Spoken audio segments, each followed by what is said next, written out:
Bueno, les voy a presentar a la licenciada Dorit Busch, que nació en Buenos Aires, se graduó como traductora pública de alemán e inglés, completó sus estudios de traductora en Múnich, Alemania, y se graduó de psicóloga en la Universidad de Belgrano.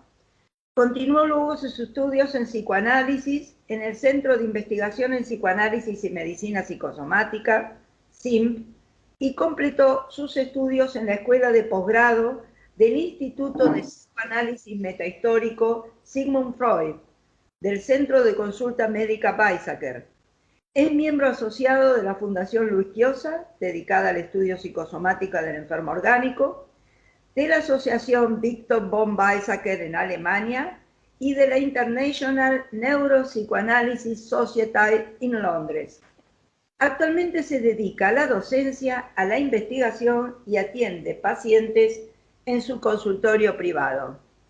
Gracias por venir a charlar con nosotros. Adelante, Dorit. Bueno, muchísimas gracias a ustedes por invitarme. ¿Se escucha bien? ¿Se escucha? Sí, se escucha perfecto, bueno, Dorit. Gracias. Para mí es un gusto la invitación, es un gusto que haya interés por este autor que a mí tanto me ha entusiasmado en la vida y que le he dedicado gran parte de mi vida a estudiarlo, a traducirlo y también a conectarme con su vida, porque yo varias veces fui a Alemania a viajar y me contacté con gente, por ejemplo, como la hija de él, ahora lo voy a contar un poco. Así que para mí es un gusto contarles de él y de sus ideas. Primero quería comentar algunos datos biográficos, ¿no? Porque me parece que es importante siempre de un autor tener una idea dónde vivió, cómo vivió, porque esto tiene que ver con su obra inevitablemente, ¿no?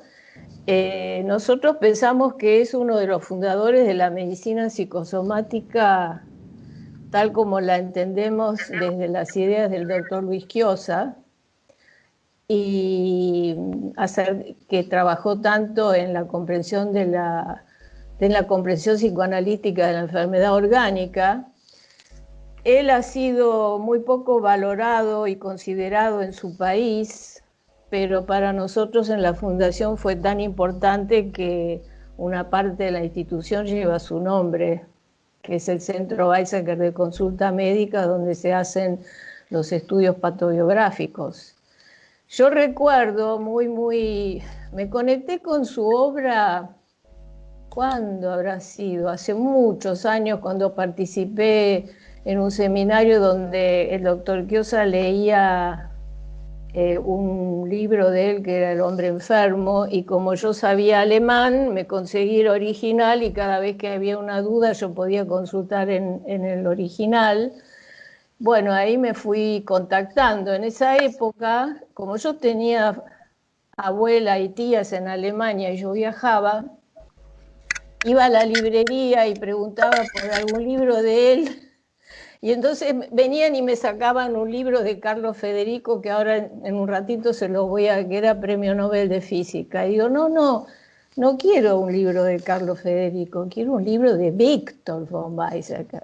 Ah, me decían, momentito, voy a ir al sótano, me acuerdo, se iban al sótano a buscar.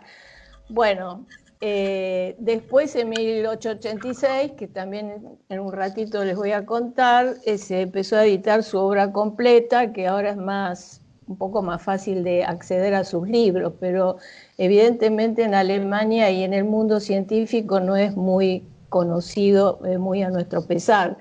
Prácticamente nada de él ha sido traducido al inglés, por ejemplo, y el inglés sabemos todos que es el idioma científico por excelencia en estas épocas que vivimos. Nació en Stuttgart en 1886 y murió en Heidelberg en 1957 a la edad de 71 años de la enfermedad de Parkinson. se enfermó de la enfermedad de Parkinson, que los últimos 2 o 3 años de su vida lo tuvo bastante mal. Tenía 2 hermanos, Carl y Ernst, y una hermana Ulla, que era 7 años menor que él. Él era nieto y bisnieto de importantes teólogos. Es toda una familia de mucho renombre, de mucha actividad científica, ¿no? Por ejemplo, el abuelo fue rector de la Universidad de Tübingen, el padre recibió el título nobiliario en 1916 y fue presidente del Consejo de Ministros de Württemberg. A la misma familia pertenece sus 2 sobrinos, uno de los cuales que recién les mencioné, que era Carlos Federico, que fue Premio Nobel de Física, y el otro sobrino, Richard, fue presidente de Alemania durante 10 años, que ahora hace poco falleció. Cuando este sobrino fue presidente, fue justamente en 1986, se hizo un simposio en Heidelberg para festejar los 100 años del nacimiento de Weizsäcker, y ahí se presentaron las obras completas, empezaron a salir las obras completas de él, que son, las obras completas de él constan de 10 tomos, bastante gorditos. Acá les muestro uno, no sé si pueden ver, ¿no? Y bueno, es una obra bastante extensa y bastante compleja, que algunos libros fueron traducidos en España, porque en los últimos años de su vida él viajó a España y tuvo mucho eco en España.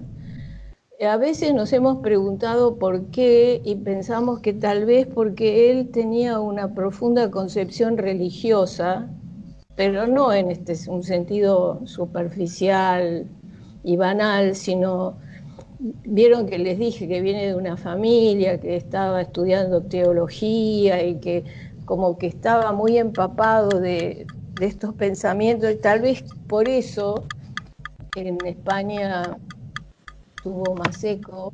La cuestión es que se tradujo El Círculo de la Forma al español, El Hombre Enfermo y Casos y Problemas Clínicos, estos 3 libros y algunos artículos sueltos, ¿no? Que fueron los que el doctor Chiosa encontró cuando era estudiante de medicina, porque en realidad yo lo conocía a Weizsäcker por intermedio del doctor Chiosa, y el doctor Chiosa, cuando lo encontró, se entusiasmó tanto con sus ideas que, bueno, se conectó y averiguó, etcétera. Bueno, de su vida privada se sabe poco, muy poco.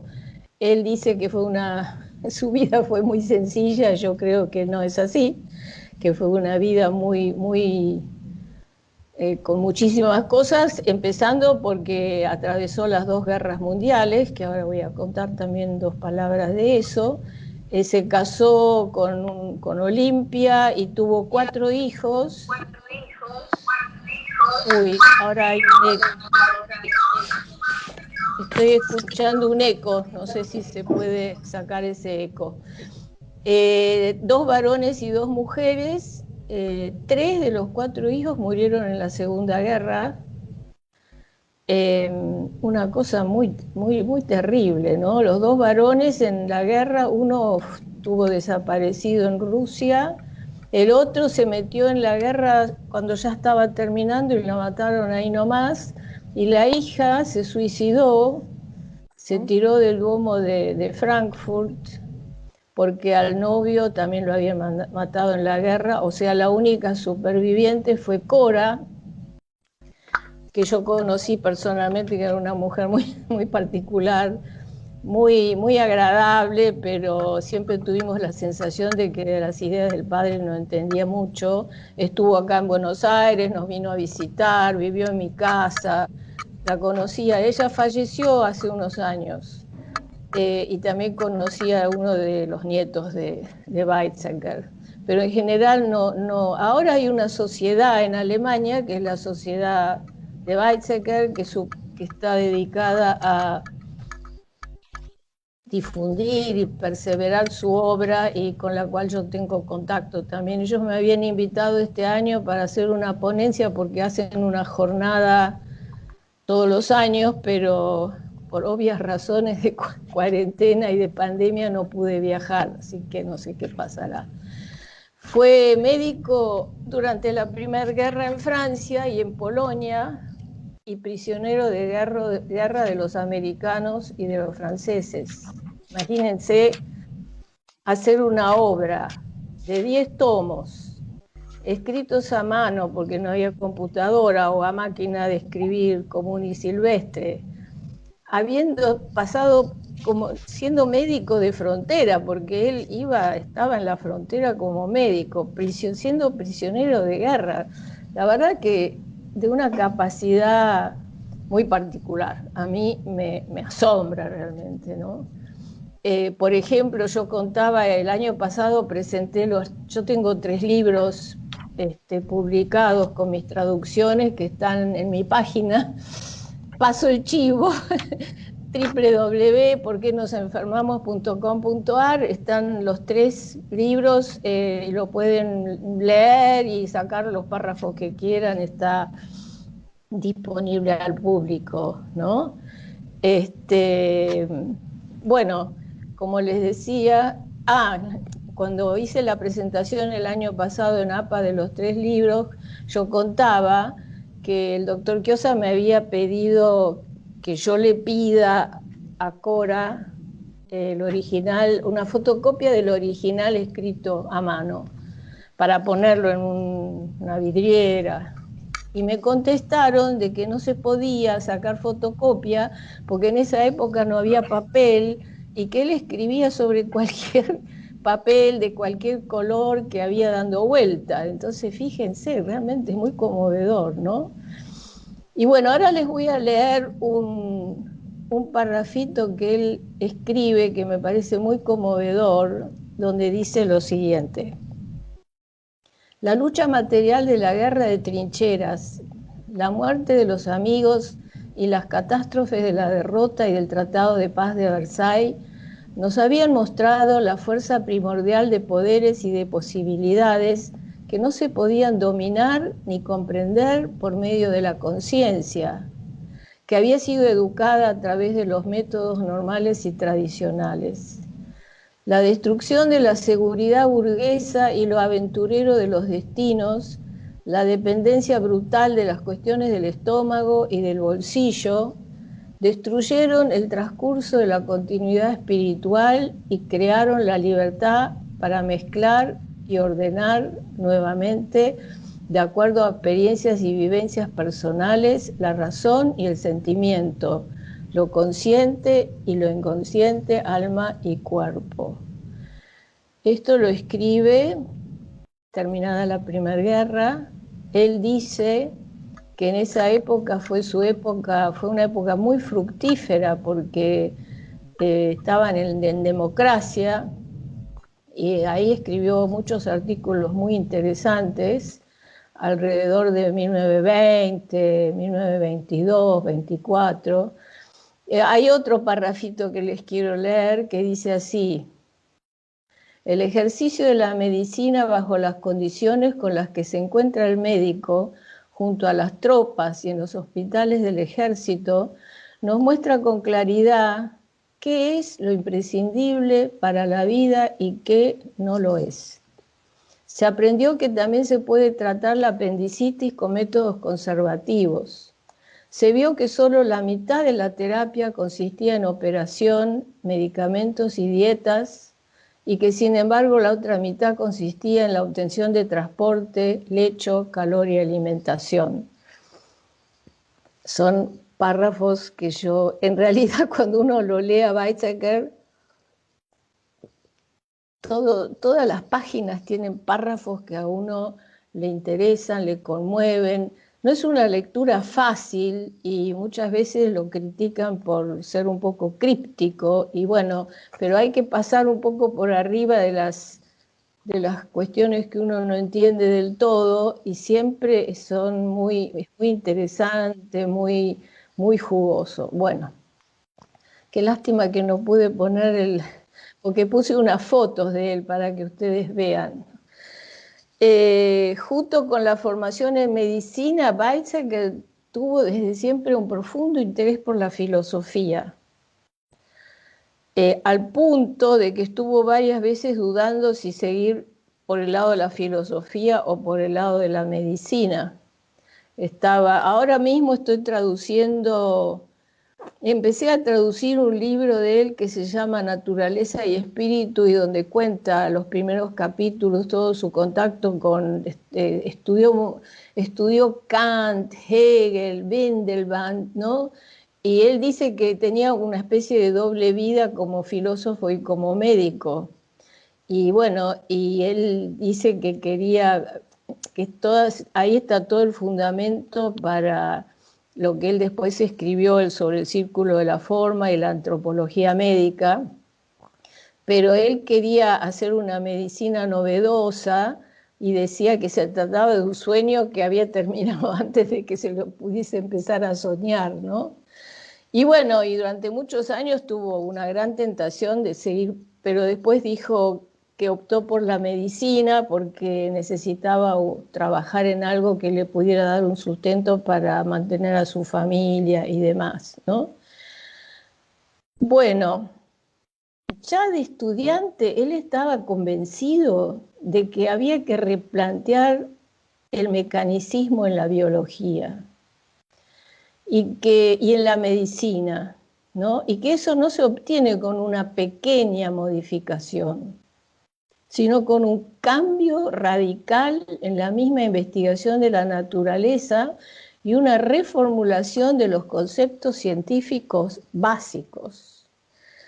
Bueno, no es una pavada esta idea, ¿no? Es decir, la idea de que hay que reformular la medicina desde sus mismas bases, ¿no? O sea, empezar a cuestionarse acerca del mecanicismo bueno, sobre esto ha escrito muchos artículos y es muy largo ahora vamos a volver sobre esto un poquito más adelante, ¿no? Y no se puede precisar con mucha exactitud cuándo se conectó con el psicoanálisis.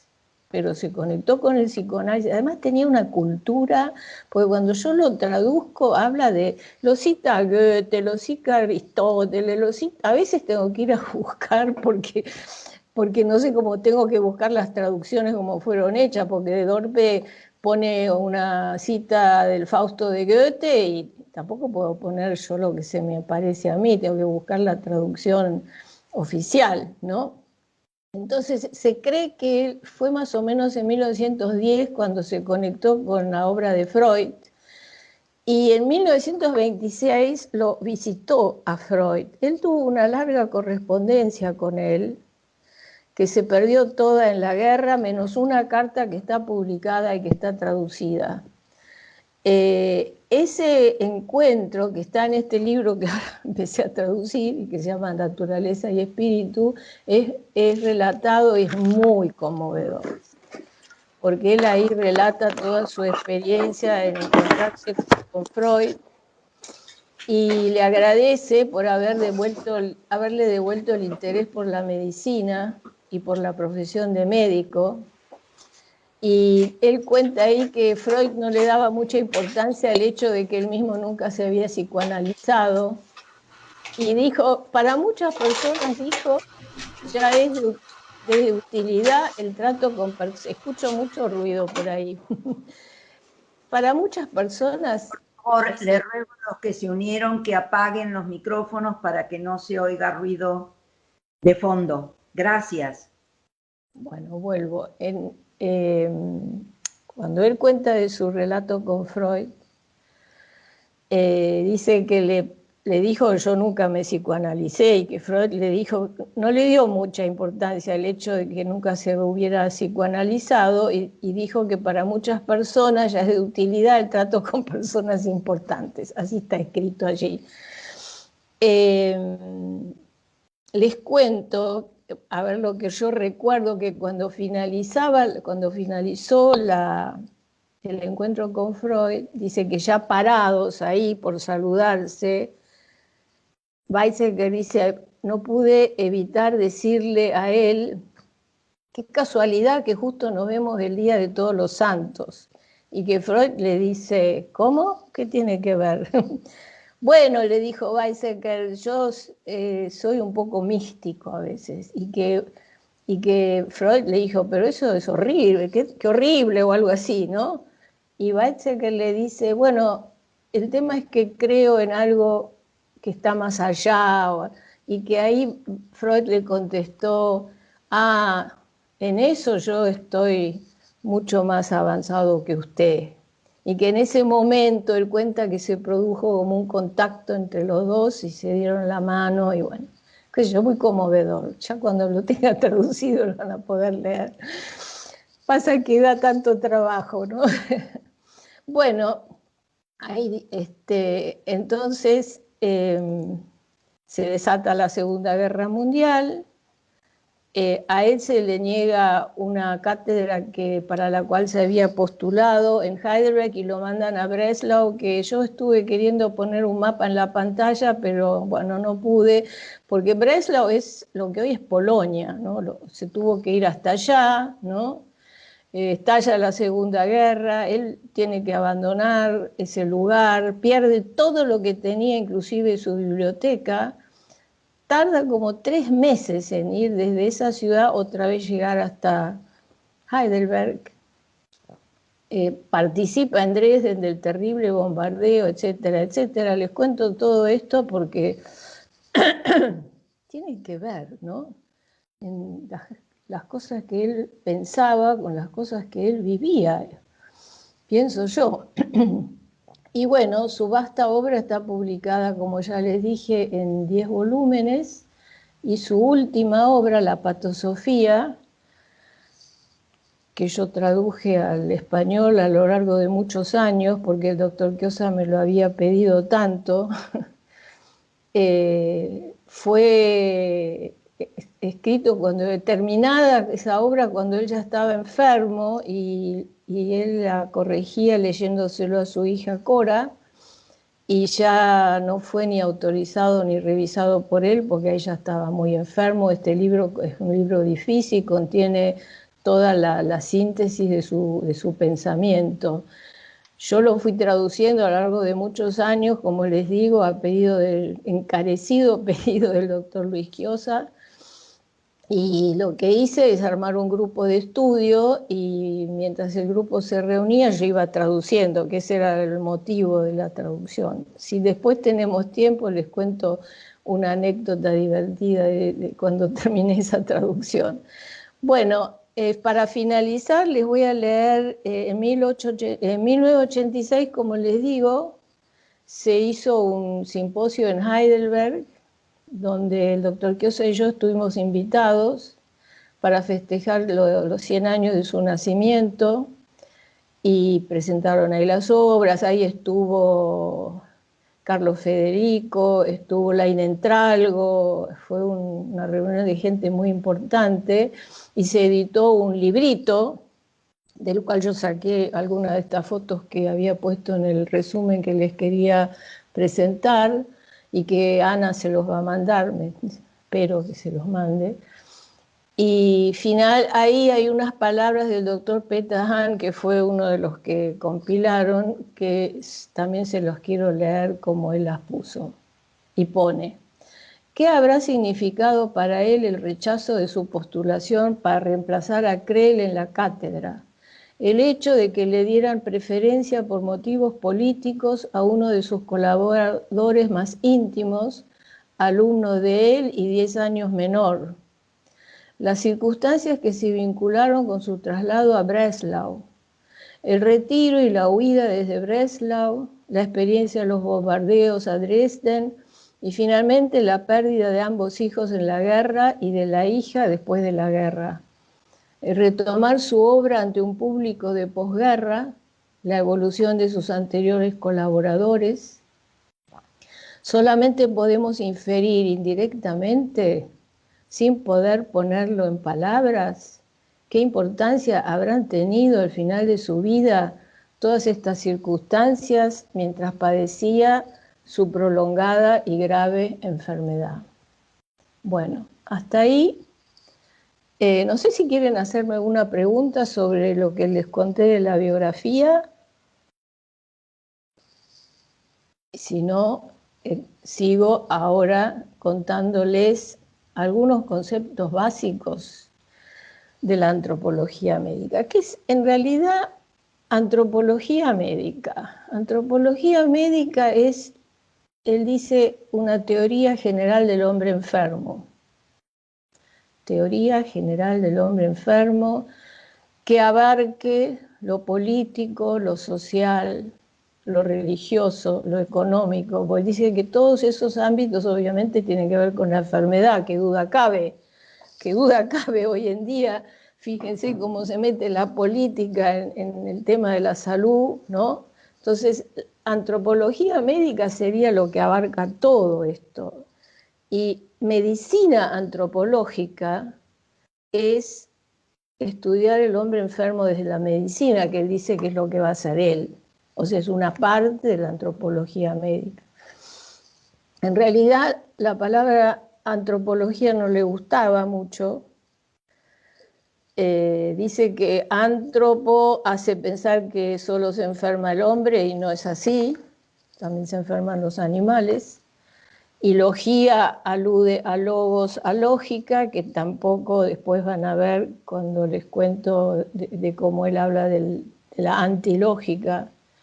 Pero dice, es la palabra que he encontrado. Es un poco como dice a veces el doctor Chiosa, de que no hay una palabra convincente, que psicosomática también siempre tiene adentro de ese término la disociación, psicosomática, que no hay palabra. Entonces ahora él habla de la psicosomatología, pero bueno, ese es otro tema que hablará seguramente a veces alguna otra persona. Entonces, conceptos básicos, es dificilísimo yo traigo algunos, pero ya les dije que su obra está llena de ideas interesantes y yo puse algunas ideas que me parecen significativas, ¿no? Y una cita que acá también les quería leer, dos citas. Una, esta es una cita de Schlegel que aparece en la introducción del hombre enfermo. Dice, es igualmente mortal para el espíritu tener un sistema como no tener ninguno. No tendrá alternativa que decidirse por combinar ambos. ¿Qué quiere decir? Él escribe mucho alrededor de esta cuestión de que los sistemas siempre son relativos y que hay que tener cuidado de no cosificar, ¿no? Que muchas veces cuando metemos un enfermo, un ser humano dentro de un sistema, nos limitamos mucho, pero no nos queda tampoco otra, porque tenemos que teorizar. Entonces, como que ir desde la casuística a la teoría, de la teoría a la casuística, ¿no? Porque ninguna de solamente casuística tampoco sirve, ¿no? O sea, ay, esperen que se me salió el... Bueno, esa es una cita, y sobre eso vamos a volver un poquito más adelante. Y después hay otra cita que a mí me parece increíble, que es de un artículo que se llama El principal esfuerzo de mi vida, que dice lo siguiente. Escuchen bien. Puede que la introducción de la psicología en el arte de curar sea muy útil, pero esto oculta algo más que solamente una actualización o un perfeccionamiento. O sea, no se trata de poner 2 o 3 materias de psicología en la carrera de medicina. Aquí se esconde una empresa verdaderamente increíble del ser humano de trascender sus propios límites. Quizá como en aquella época en la que el mono se propuso transformarse en ser humano, el perro el mono, la planta en un animal, o la tierra se propuso transformarse en un ser viviente. O sea, ¿qué es lo que él quiere decir acá? Que para transformar la medicina como a él le gustaría desde sus mismas bases, es un cambio tan radical, y bueno, entonces ahí dice como cuando pasó esto y esto, como que no es una pavada, ¿no? Porque él también dice en otro lugar que atacar las creencias de la gente es correr peligro mortal. O sea, cuando hay una creencia que es muy arraigada, es muy difícil cuestionarla, ¿no? Y que cuando uno la cuestiona, uno corre serios peligros. Bueno, entonces, él señala que es conveniente vincular la medicina con la psicología profunda, o sea, el psicoanálisis, ¿no? El psicoanálisis con la fisiología y la anatomía de las enfermedades del cuerpo. Justamente, si introducimos el psicoanálisis en la medicina, se produce un cambio bastante importante, tanto en la psicología como en la fisiología, como en la anatomía del siglo XIX. Y entonces, ¿él qué propone? Él propone, esto se lee muy clarito en su libro Casos y Problemas, yo se lo recomiendo, es un libro que estamos ahora leyendo en un grupo que se junta el día sábado a la mañana, donde él habla de casos, todo el tiempo trae casos y después habla del caso y también habla de lo que piensa desde la teoría, desde la medicina. Entonces él lo que habla es de un método que denomina biográfico, ¿no? Y que él dice que le preste tanta atención a lo psíquico como a lo somático, ¿no? Para poder llegar a saber lo que un hombre es. Porque nosotros somos psiquis y soma, las dos cosas, ¿no? Y se dedica a interpretar la historia de un hombre a partir de su enfermedad orgánica. ¿Por qué? Porque, como él dice, la enfermedad tiene que ver con toda la biografía, con toda la historia nuestra, no es de ayer la cuestión, ¿no? Otra cosa que él dice, que es muy subversivo y que se vincula mucho con las ideas del doctor Luis Quiosa, es que, le digo textual, la alteración corporal es una expresión específica y característica de la alteración anímica, o a la inversa, así como el rubor expresa vergüenza y las palpitaciones miedo. Y uno no se confunde, ¿no? Porque uno no va a decir está rojo de envidia. Uno cuando ve a una persona que se pone colorada, uno comprende el sentido, porque en realidad el rubor es un síntoma, qué duda cabe. Pero a nadie esto es algo que agrego yo, no es algo que dice él. Uno no dice tiene una vasodilatación periférica en las mejillas. Uno dice, mira, fulanito tiene vergüenza. O sea, para él, cada trastorno corporal es la expresión específica de una alteración anímica, como cuando me pongo colorado expreso vergüenza, cuando me sale agua de los ojos expreso tristeza, cuando tengo palpitaciones el miedo, por ejemplo. A lo largo de su obra se entreteje la constante crítica a los conceptos fundamentales con los que se maneja la ciencia clásica de la naturaleza, y bueno, y como ya les dije, una constante preocupación por modificar esta manera de conceptualizar la enfermedad, el enfermo, ¿no? Porque él dice que para representar lo real tenemos que utilizar otros conceptos fundamentales, ¿no? Él dice lo humano no se puede expresar por medio de un análisis científico natural, ¿no? La miseria, el disgusto, la pesadumbre son, por ejemplo, dice, fenómenos que las ciencias naturales no comprenden. Yo no me quiero meter con lo que está pasando actualmente con la pandemia, pero hemos escuchado muchas veces a la gente decir, está muy bueno el aislamiento y todo lo demás, pero una persona grande, que la aíslan, que no la dejan ver a sus nietos, que no la dejan ver a sus hijos, que nadie se le acerca, anímicamente, ¿cómo se procesa esto? Pues yo lo dejo ahí planteado.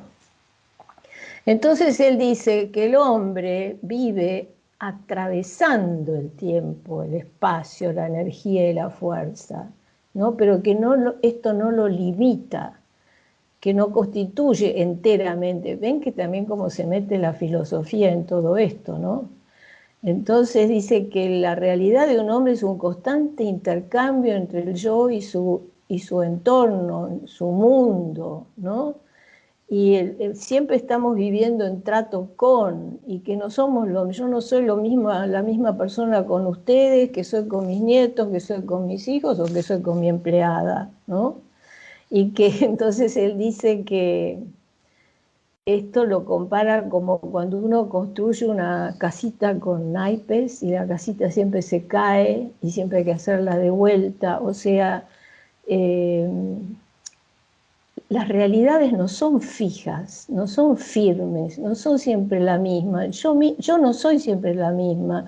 Hoy ya soy diferente de lo que fui ayer y mi trato con Alicia también va cambiando. Todo permanentemente fluye, cambia, ¿no? A mí me encanta esa manera de pensar que quiero, porque también abre tantas ventanas, tantas maneras de empezar a ver diferente las cosas que a uno le suceden o le suceden a los pacientes, ¿no? Entonces, además, bueno, se apoya en esta idea que salió de la física moderna de que uno no puede reconocer el mundo sin al mismo tiempo modificarlo, es que el investigador modifica el cambio que está, el campo que está estudiando, ¿no?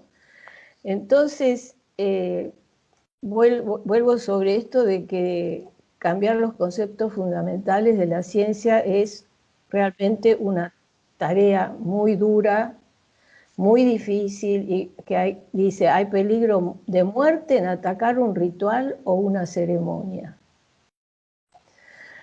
Bueno, esto es un poco general y ahora les voy a dar un pantallazo sobre 2 o 3 ideas que son interesantes. Una es que la vida es una contradicción que tiene sentido, dice él. ¿Qué quiere decir? Que nuestra vida está sobre un trasfondo lleno de contradicciones. Por ejemplo, si en la víspera de emprender un viaje tengo fiebre, tengo un cólico, mi organismo se comporta como si tratara de impedir el viaje. Podemos observar entonces que el propósito de hacer el viaje no es tan sencillo como se puede pensar, ¿no? Y que estamos llenos de contradicciones. Entonces, o por ejemplo, que cuando uno dice tengo suerte en la desgracia, también escondí así, trae muchísimos ejemplos, ¿no? Tuve suerte en la desgracia, dice, bueno, pero esto es una contradicción, que en la desgracia estaba la suerte, etcétera, etcétera, ¿no? Entonces dice, miren lo que dice esta cita textual, el objetivo en la enfermedad es en sí mismo taimado y malicioso, o astuto y amable. La materia es un sueño, una ilusión, una locura. El movimiento es apasionado, hostil o amistoso. La función es absurda, incomprensible, terca o servicial. El proceso vital es mendaz y destructivo o esclarecedor, formador y satisfactorio. Entonces, ¿cuál es la idea que le trae esta frase que a mí también me encanta? Que es muy difícil encasillar, ¿no? Y decir con tanta fijeza esto siempre es así o esto siempre va a ser así. ¿Por qué? Porque la vida es esto, es variable, es... Bueno, después viene la idea sobre lo antilógico.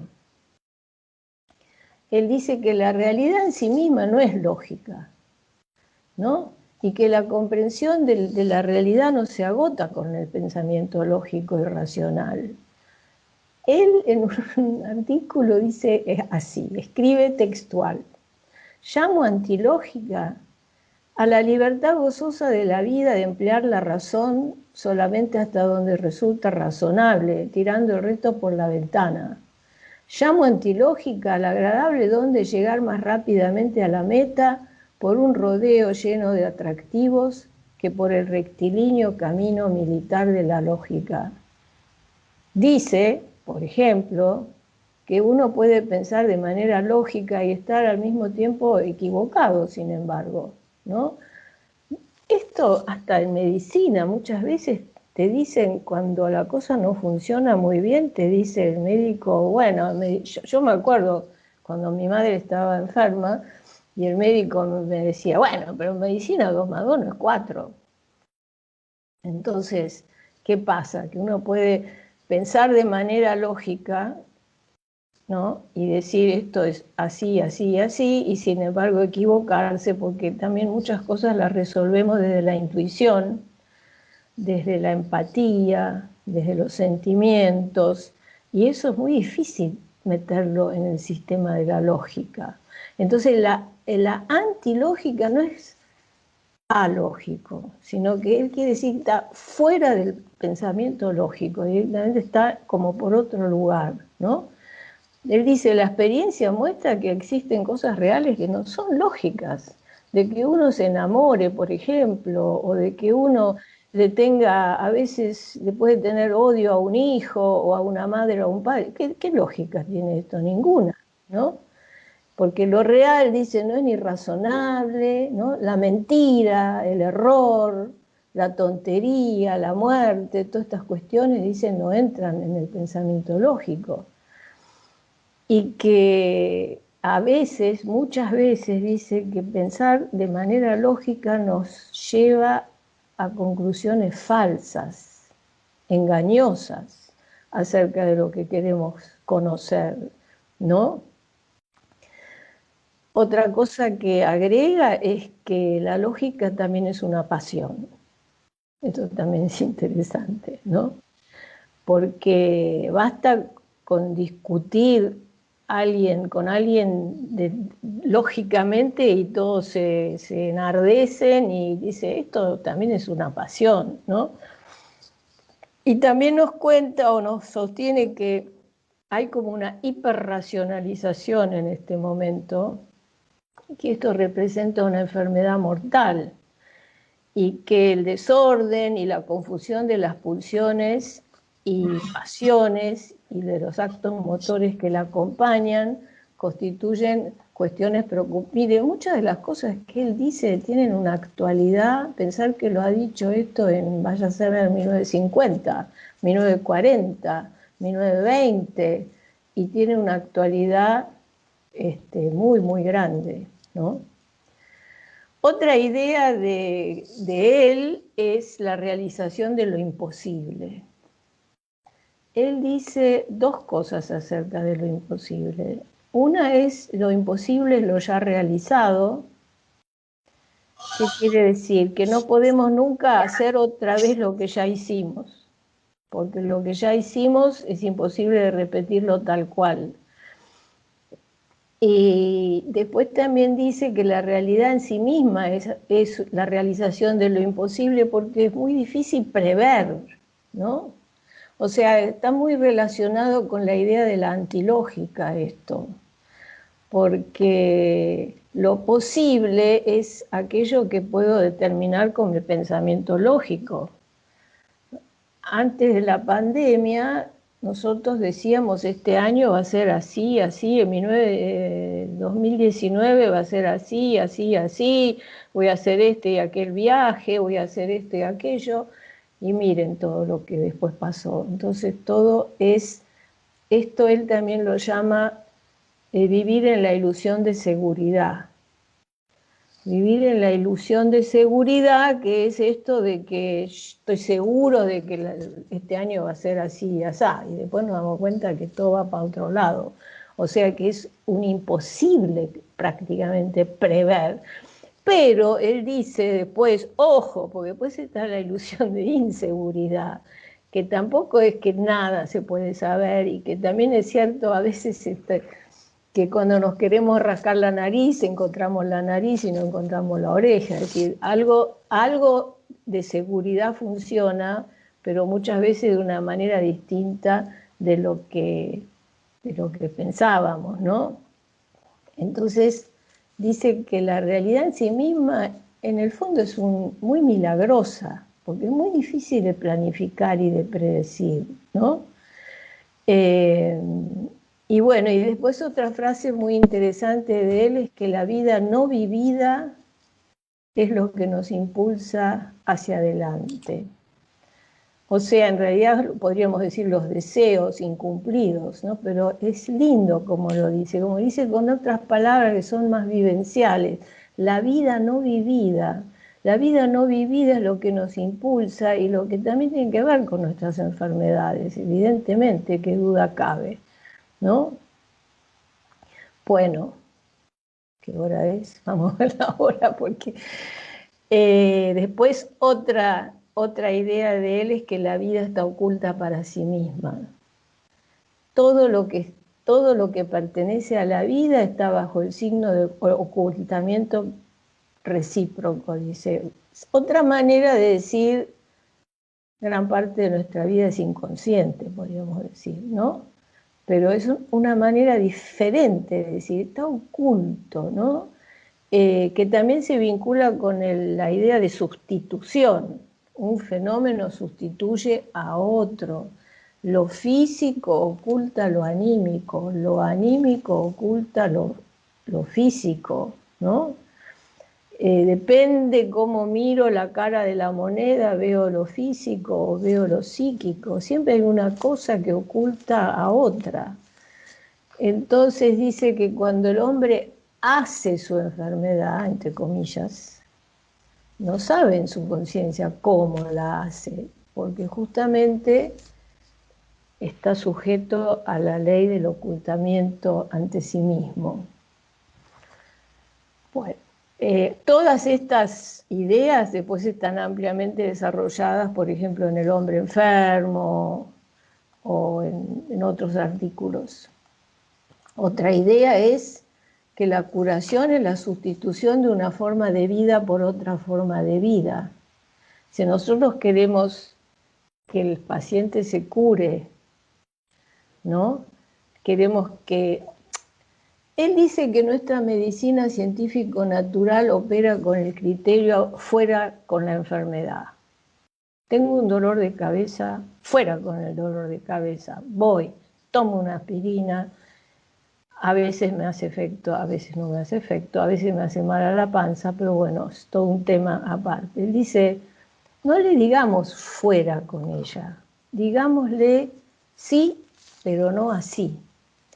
Entonces propone, porque él era médico de delantal blanco metido en el hospital adentro de las camas de los enfermos. Tuvo 2 o 3 pacientes en psicoanálisis, nada más. Uno es el famoso caso A, que le puso el nombre de caso A, porque iba a venir el B, el C y el D, que después no vinieron, que tenía un trastorno de la micción. Pero se los digo porque todo esto, él habla tanto del psicoanálisis, de lo anímico, de los dramas, de la biografía, de todo, pero él estaba ahí en el hospital al lado del enfermo que tenía un cólico renal, ¿no? Hay que tener en cuenta esto. Entonces dice que entonces no digamos fuera con la enfermedad, digamos sí, pero no así, y acompañemos al enfermo a lo largo de un trecho en lo que él dio en llamar la camaradería itinerante entre médico y enfermo. Le da mucha importancia a la relación médico y enfermo. Varios artículos tiene escritos sobre este tema, del contacto con el enfermo. Claro, esto hoy en día con la medicina que nosotros manejamos, con las prepagas y demás, es algo que se ha vuelto muy, muy difícil de realizar, ¿no? Pero bueno, es una idea interesante. Camaradería itinerante entre médico y enfermo. Entonces dice, No le digamos fuera con ella, digamos sí, pero no es así, sí, pero no así. Caminemos un trecho y al final vamos a decir, ah, pero esto era así entonces. Entonces cambiemos una forma de vida por otra forma de vida, porque una vez que la persona ha podido hacer consciente lo que le pasa, que ha podido elaborar un poco lo que le pasa, va a tener una forma de vida distinta, porque va a estar con menos dolor, con menos cólico, con lo que fuese, por lo cual consultó, ¿no? Después hay otra idea. Alicia, yo pregunto, ¿no? ¿Sigo hablando o damos lugar a que hagan alguna pregunta? Sorry, yo tengo algunos temas Sí. que me encantaría que para los que es su primer contacto con él, Sí. podrías aclararlos un poquito, porque son temas densos e importantísimos. Por ejemplo, podrías hablar un poquito de las categorías páticas o del principio de la puerta giratoria, que recién un poco dijiste con lo psíquico y lo somático, Sí. el círculo de la forma, o sea, son conceptos que a mí me sirvieron mucho en la práctica clínica, entonces querría compartirlos. Bueno, sí. Lo que te interesaría hablarnos, porque Sí. todo nos sirve de Weizsäcker, todo para nuestra práctica. Era un punto que estaba un poco más adelante, puedo ir directo para ahí, donde él habla del pentagrama pático, ¿no? Él habla, eso es muy interesante, lo pático que tiene que ver con pasión, con padecer, con patología. Él habla de la región pática, que es la región de las pasiones. Y dice y describe el encuentro con la realidad como un viaje, por un paisaje que cambia constantemente y que cada viajero, por así decir, ve con otros ojos, ¿no? Él dice que nos movemos generalmente, todo ser vivo, dice, se mueve generalmente entre 5 categorías páticas, que son el querer como voluntad, el poder como capacidad, ¿no? El tema es la traducción del alemán, es un lío bárbaro, porque el alemán tiene, querer como voluntad, poder como capacidad, el deber, el tener obligación y el tener permiso.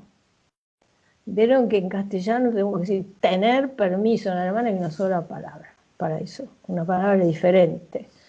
Bueno, o sea, el querer, quiero tal cosa, el poder, puedo hacer tal cosa, el tener permiso, el tener obligación y el deber.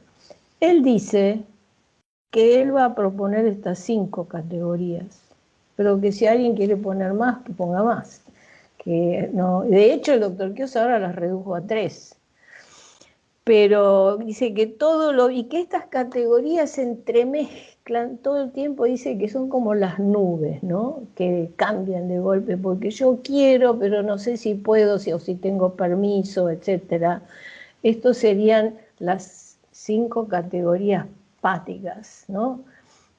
Cuando él compara la vida a un viaje, donde uno va por un paisaje, ¿no? Justamente él dice que este paisaje no se puede representar a través de lo racional, ¿no? Y que solamente se puede comprender cuando uno se conecta empáticamente, cuando uno lo puede vivenciar, ¿no?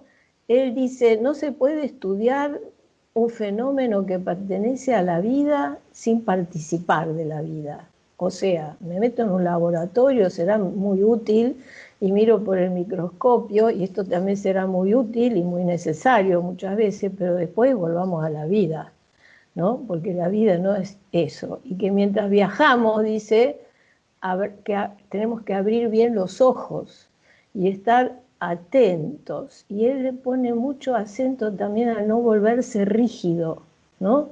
Que la vida es como un río que fluye, y que entonces él dice que, no, que con las categorías no hagamos, o hagamos una especie de jaula, pero después enseguida dice el pájaro atrapado que se vuelva a volar junto con la jaula que lo ha atrapado, ¿no? Me gusta mucho esta idea porque pienso que a mí me resulta muy convincente, ¿no? Que en la vida hay un cambio permanente, es como un río que fluye y que siempre fluye de una manera diferente.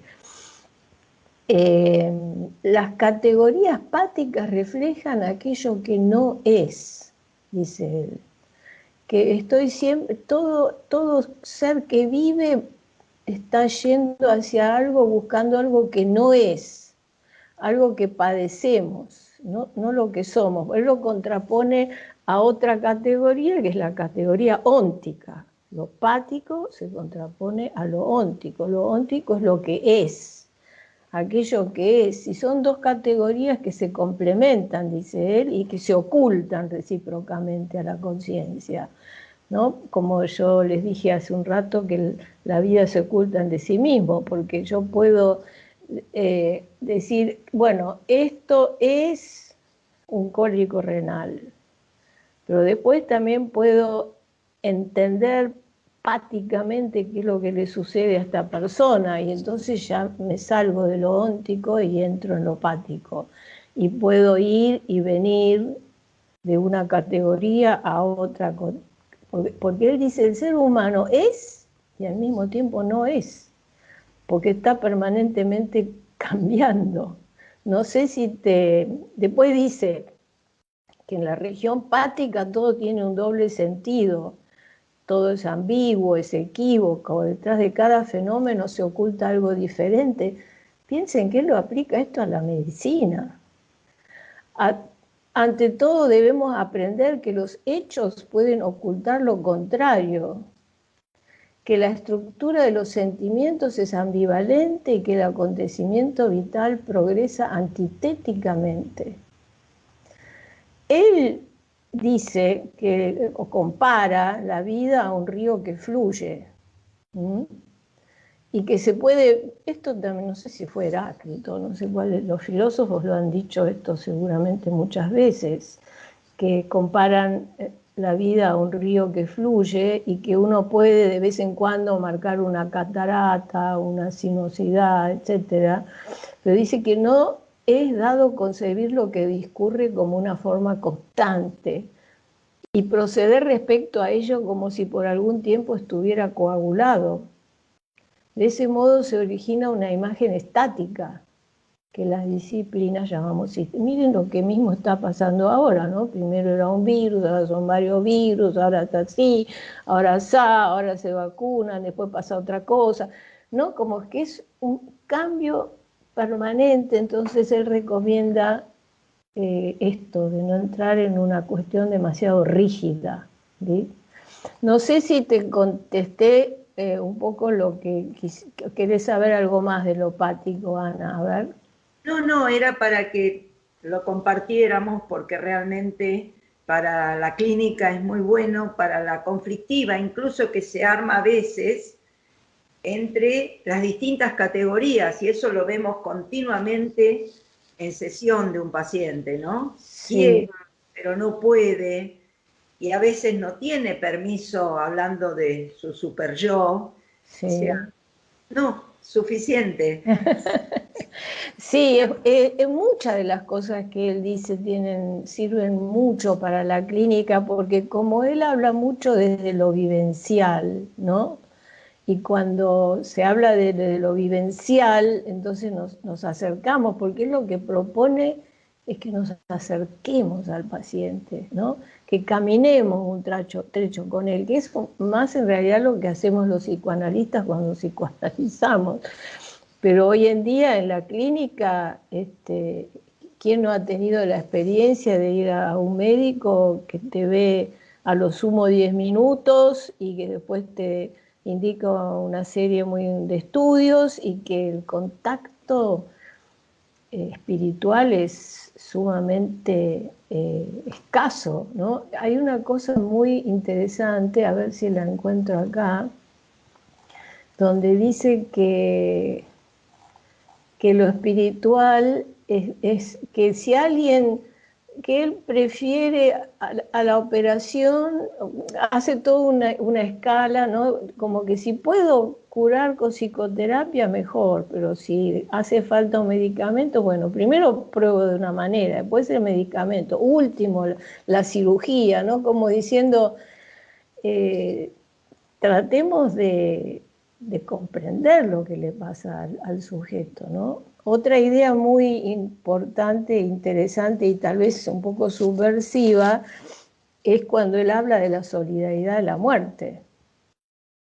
Él dice que vivir es tanto como matar y que un sujeto al vivir, precisamente por vivir, mata. ¿Y qué duda cabe? Cuando yo me como un bife, mataron una vaca. Y los vegetarianos, de alguna manera, mataron una planta, o como que esto es una ley de la vida.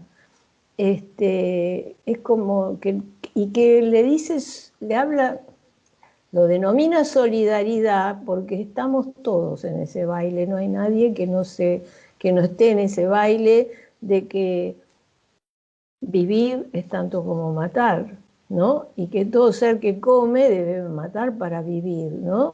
Y donde existe un crecimiento no puede eliminarse la nutrición asesina, dice así en El hombre enfermo, ¿no?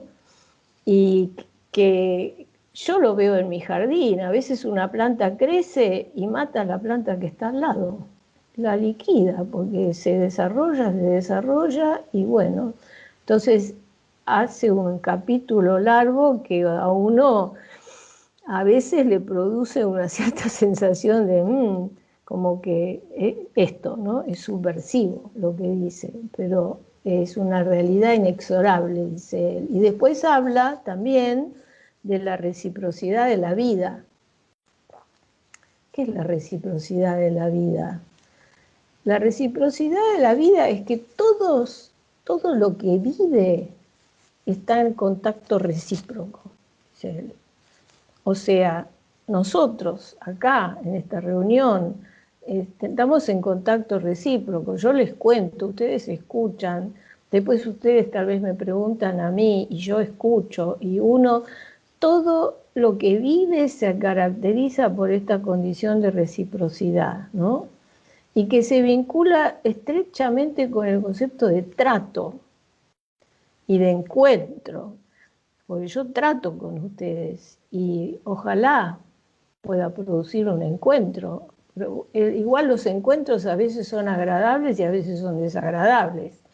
Y a veces el encuentro ni siquiera se produce.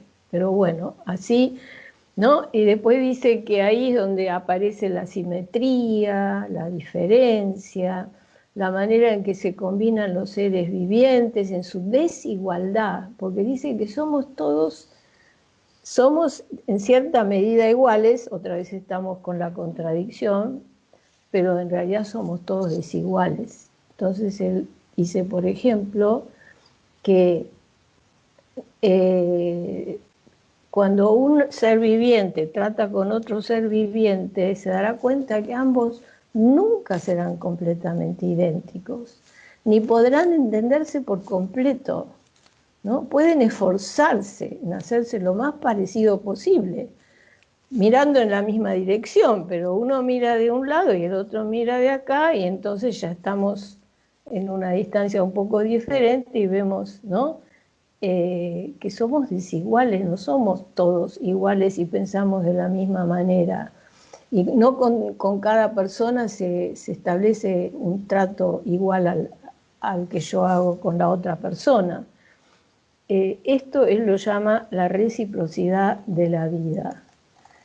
Y, a ver, esperen, ahora como me fui para... Entonces, él dice eso, ¿no? De que cuando curamos una persona, sustituimos una forma de vida que él tenía por una forma de vida que suponemos que es mejor.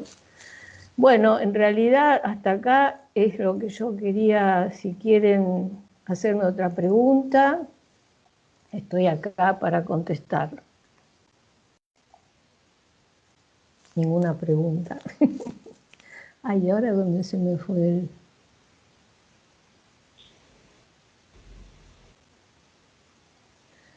Sí, quizás como dijiste, Weizsäcker Es un autor denso en el sentido profundo, complicado, y que para introducirse en su obra hay que leer mucho como para ir extrayendo los conceptos, ¿no? Sí, por eso yo les digo que les propongo, si tienen ganas de leer algo de él, que lean Casos y Problemas Clínicos. Casos y Problemas Clínicos es un libro que él escribió cuando estaba justamente en Breslau y relata casos de diferentes enfermedades. Y a ver qué dice acá, hay una pregunta, me parece, ay, no sé cómo hacer, no. Acá me parece que una persona puso una pregunta, pero dice que se tiene que retirar. Bueno, ¿qué estaba diciendo? Ah, el libro Casos y Problemas Clínicos, que generalmente nosotros en nuestra institución tenemos materias que se estudian, va a ser que en el posgrado, pero claro, es muy provechoso cuando uno lo estudia en un grupo de estudio, porque en el grupo de estudio uno puede comentar, desarrollar, explayarse, ¿no? Sobre los contenidos que hace falta a veces explayarse y hacerlo más extenso, porque es como vos decís, un autor que no se puede resumir, bueno, que hay que estudiarlo bastante, pero vale la pena. Vale Sí, la pena. yo puedo Problema decir algo.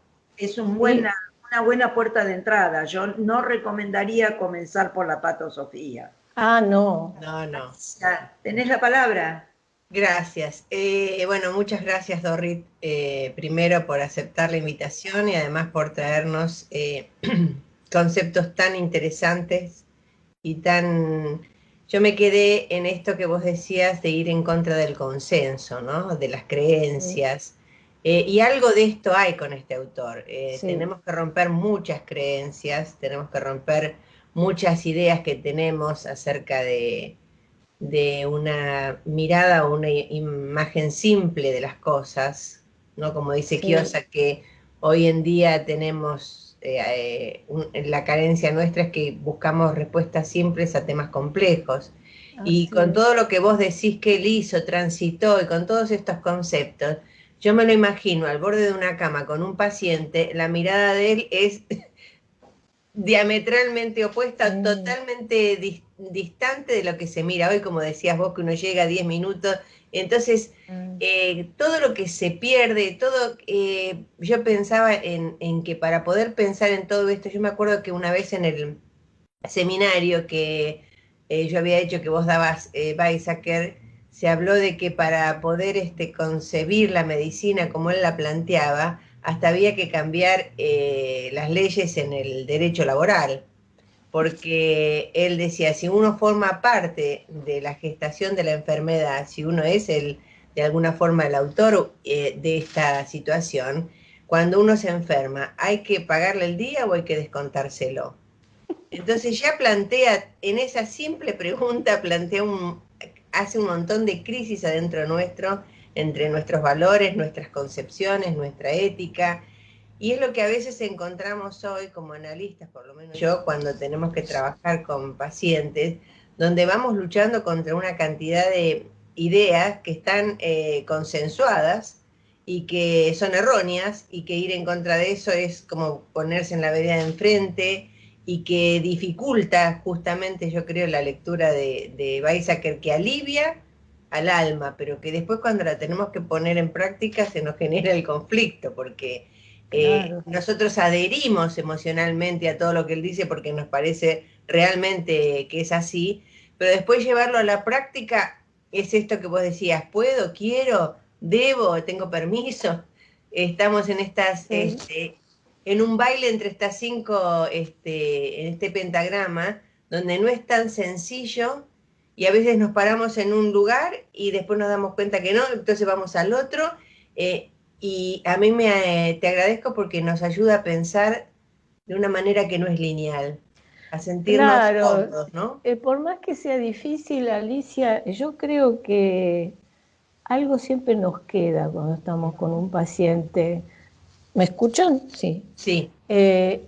Con lo que vos decís de reformular las leyes, él escribió un tomo entero como este, que es el tomo número 8, que la verdad debo confesar que no lo leí mucho, pero donde él habla de los seguros médicos, de los trabajadores. Uy, ¿qué pasó?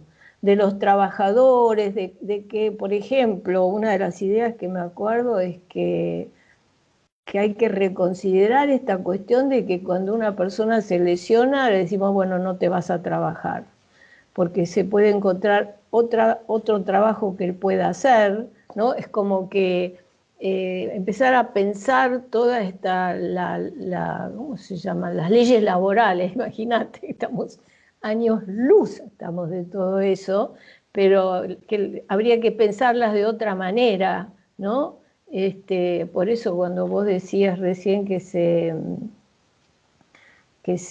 habría que reformular las leyes, esto tiene que ver con la antropología médica que abarca lo legal, lo económico, ¿no? Porque tiene muchísimo que ver con la economía.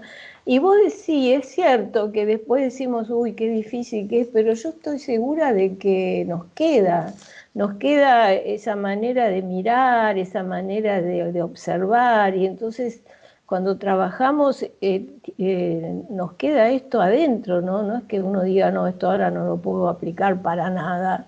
No. Y bueno, y cuando en la fundación se empezó a gestionar el estudio patobiográfico, se fundamentó en estas ideas de que la enfermedad tiene que ver con la total biografía de la persona. No es algo que me surgió ayer y que antes de ayer no tenía nada y no me pasaba nada, ¿no? Muchas de las ideas del doctor Chiosa lo cita por todos lados a Weizsäcker, y nosotros le agradecemos a él que nos lo haya acercado, porque solos probablemente no lo hubiéramos encontrado.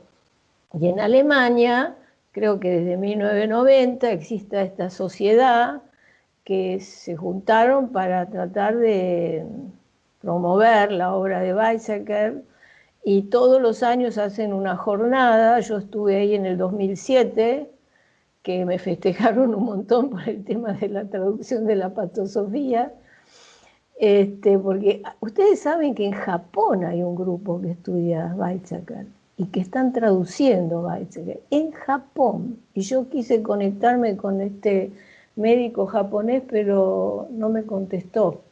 Tenía muchas ganas porque deben saber alemán, si traducen tienen que saber alemán. Y bueno, todos los años se hacen estas jornadas y a veces también se juntan, pero bueno, ahora con todo el tema de la complicación de los viajes se ha hecho muy difícil, ¿no? Viajar para allá ya hoy en día no se puede así como así. Así que bueno, es más o menos lo que les puedo contar de este autor.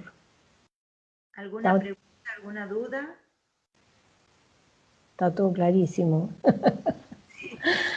Ay, sí, yo les iba a contar la anécdota de cuando terminé de traducir la patosofía, que vos, Alicia, ya la conocés porque la conté el día que presenté. Bueno, les vuelvo a decir que si les interesa algo de él, pueden entrar en mi página, y que ahí están los 3 libros que yo publiqué, que pueden chusmear, que pueden sacarse algún párrafo, que es la página www.porquenosenfermamos.com.ar. Cuando terminé de traducir la patosofía, resulta que salió la nueva versión. Yo me regía por una versión, porque las obras completas se fueron haciendo de a poquito. Cuando termino de traducir, aparece el tomo 10. Yo dije, guau. Entonces les pregunto a la gente de Alemania si el tomo 10 está diferente. Me digo, y sí, algunas cosas hemos trabajado con un manuscrito. Entonces tuve que revisar toda la traducción. Me contraté una chica que me leía y tuve que modificar las cosas. Cuando terminé con eso, resulta que hago una consulta por una palabra que no entendía, eso también, viste, que cuando uno pregunta, me dicen, ah, ¿y a usted le llegó el anexo? Me dijeron. ¿Qué anexo? Digo yo. Sí, porque hay un anexo. Los anexos son, supone, cuando él cita algo del Fausto de Goethe, en el anexo te explicaban lo que era eso, ¿no? Digo, entonces le comenté al doctor Quiosa y digo, bueno, salió este anexo, como diciendo, pero... Y el doctor Quiosa me dice, ah, pero debe ser interesante. O sea, tuve que ponerme y traducir todo ese anexo, me quise morir cuando salió eso, dije, porque es largo y aparte es aburridísimo. Bueno, traduje el anexo y al final así se terminó la traducción de la patosofía. Sí, la patosofía no se la recomiendo leer de entrada porque es difícil. Yo lo vuelvo a decir, lo más recomendable es casos y problemas clínicos. El tema es que no se consigue. Tendrían que conectarse con alguien de nosotros que tenemos en un CD grabado y que podemos eventualmente pasarles el texto. Así que eso, espero que algo les pueda haber transmitido de mi entusiasmo por este autor. La última, como tengo todos los libros por haber pertenecido muchos años a la fundación, tengo la posibilidad de que cuando todo esto circule, poder alguien hacer una fotocopia. Ah, bueno, estaría bueno. Tu primera traducción de la patosofía, Dorrit, no, es encuadernada en tela, ¿te acordás? Ah, ¿vos la tenés? Sí. Sí, sí. Mirá vos. Tengo El hombre enfermo, tengo Casos y problemas clínicos, y tengo dos más de Naturaleza y espíritu. Sí, que eso es lo que ahora estoy revisando y haciendo de nuevo, Naturaleza y espíritu. Y no, esos Y son debes tener uno parecido al de Casos y problemas, pero más corto, no me acuerdo cómo se llamaba. Ese también lo debes tener, se me ocurre. Casos y problemas, El hombre enfermo, la patosofía y Naturaleza y espíritu.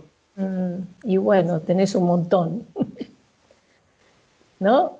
Y yo estuve desde el año 1969 hasta el 2001. Ah, claro. Y sí, muchos años. La verdad que agradecida toda la vida porque estar cerca de las ideas del doctor Quiosa te cambia la manera de trabajar, te cambia la manera de pensar y te ayuda a curar mejor a los enfermos y a curar mejor uno mismo.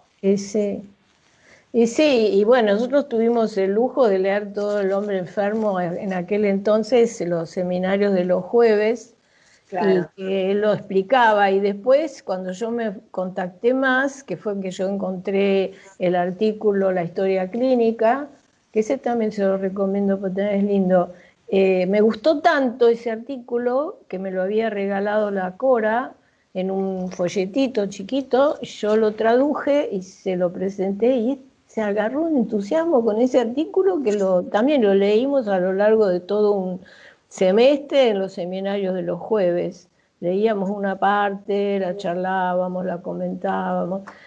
Claro, ahora ya está con otras, se fue para otros lados, pero igual su obra está llena de citas de Weizsäcker, ¿no? Porque está muy, muy empapado con las ideas de él. Así que, bueno. Bueno, no tenemos más que agradecerte. En el chat podés ver todas las felicitaciones, por ejemplo, bueno, la última de... está el chat. Se me escapó el chat. Felicito sus conocimientos y cercanía sobre Weizsäcker, más directo, varios aspectos importantes, sobre todo la visión de la patosofía, biografía, la integración biopsicomédico, socio-laboral y espiritual. Esto lo pone el doctor Humberto Rossetti, que es mi vicepresidente del capítulo y del cual estoy muy orgulloso por todas sus contribuciones. Bueno. Igual que con los invitados que nos trae Alicia, que siempre es un placer por su conexión con toda la gente de la Asociación Psicoanalítica Argentina. Gracias. Sí, no, yo también les agradezco a ustedes la invitación, les agradezco a todos los que han estado presentes, los que se conectan, los que muestran interés, siempre muy agradecida. Gracias, Dorrit. Y les recuerdo, la grabación de la conferencia, igual que todas las grabaciones, va a quedar colgada en el Skype, igual que voy a subir la síntesis que me envió Dorrit. y les agradezco su presencia. Bueno, muchas gracias a todos. Muchas gracias, Dorrit, y también los estamos colocando en nuestra página del Facebook de capítulo de Psicología y Psicosomática, para que tenga un acceso a más gente que nos pregunta, aunque no estuvieron en el encuentro, así que estamos haciendo este doblete. Para los que estamos más, los que participamos, tenemos como un plus de toda la información, y para el grupo más general, yo la edito y la ponemos en la... Gracias, Alicia. Bueno, muchas gracias también, les digo yo, a todos, que tengan una buena semana, que estén muy bien. Gracias Alicia, gracias Ana, un abrazo enorme. Gracias. Probablemente vamos a seguir charlando, Dorrit, porque me gustaría poder tomar uno de esos libros, o casos, o la historia clínica, porque me parece que podría dar para mucho poder trabajar sobre los conceptos que el libro es muy interesante, o el artículo es muy interesante, y vale la pena poder, ya que te tenemos y que tenemos tantas vivencias, porque muchas veces cuando uno lee un artículo o un libro, no tiene, en este caso la traductora, que te cuenta las vivencias, lo que le fue pasando mientras, lo que sentía, lo que iba descubriendo, que también es como una riqueza más allá del artículo, y nos lo incorpora de una manera mucho más vivencial. Así que te agradezco yo mucho. Encantada, lo que quieran, acá estoy a disposición. Me parece que podría ser un tema interesante, lo hablaremos con Ana. Bueno, muchas gracias. Muchas gracias a todos por participar. Muchas gracias, Dorrit, muy bueno, excelente. Muy muchas bueno. Gracias. Gracias a Alicia y gracias a Ana, obviamente, por la interconexión para llegar con todo esto. Lamento que no pude poner el... Pero estuvo bien, estuvo bien. Porque fue muy lindo, muy ameno. Pero me hubiera gustado porque puse la foto. Más y las directo, vamos a poner, directo. Dorrit, ahora las vamos a compartir en el chat. Bueno, queridos, les mando un abrazo. Un aplauso. Gracias, muy interesante todo. Muchas gracias a todos. Gracias.